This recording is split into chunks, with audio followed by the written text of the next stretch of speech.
हालांकि गाने की तर्ज पर या मज़ामीर के साथ जो नात पड़ता है वो भी हराम है।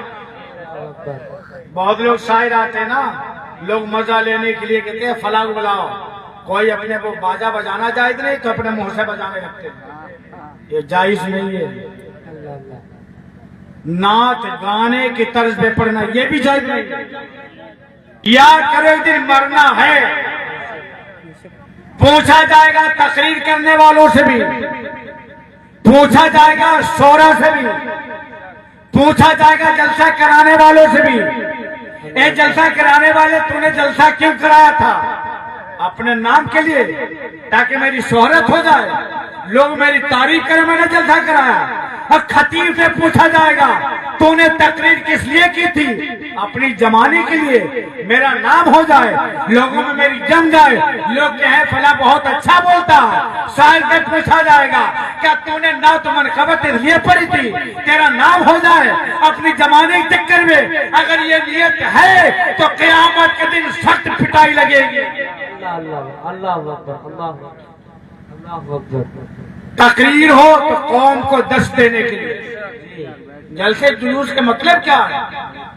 पूरी रातें हमारी वाहवाही में निकल जाती है, हाथ उठाने में निकल जाती है, इस्तकबाल करने में निकल जाती है, हाथ उठाने में निकल जाती है।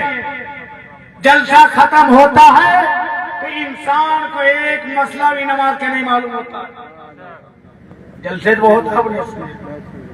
अगर मैं आपको एक मसला पूछ दूं तो हो सकता है इक्का दुक्का बताओ ना, पता नहीं होगा। नमाज में वाजिबात कितने मालूम आपको? इतने मजमा में कोई बता सकता है नमाज में कितने वाजिबात है? नहीं मालूम है। क्यों? हमने कभी सीखा ही नहीं।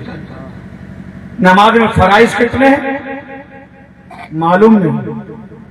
हालांकि अगर एक फर्ज भी छूट जाए तो नमाज नहीं होगी, वाजिब छूट जाए तो नमाज नहीं होगी, या वाजिब छूटने पर सजदे सह कर ले। अच्छा, आप मुकल्लिद या गैर मुकल्लिद?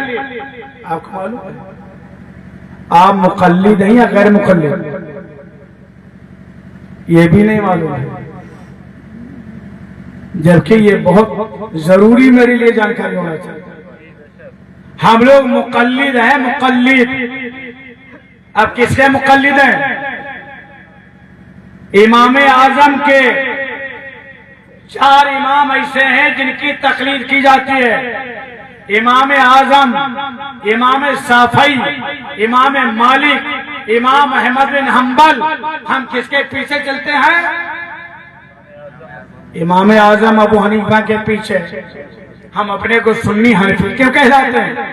क्योंकि हम इमाम आजम के मानने वाले हैं, उनकी पैरवी करने वाले हैं, हम इमाम आजम के मुकल्लिद हैं।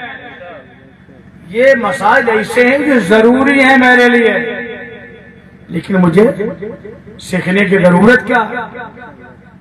हमने तो जलसों में नारा लगा लिए, नाम हो गया फला बहुत अच्छा, बोले मजा आ गया। मुझे मजे की कोई जरूरत नहीं। जिंदगी हो गई 50 साल के, 60 साल की, नमाज नहीं हमारी सैयदा हो रही है।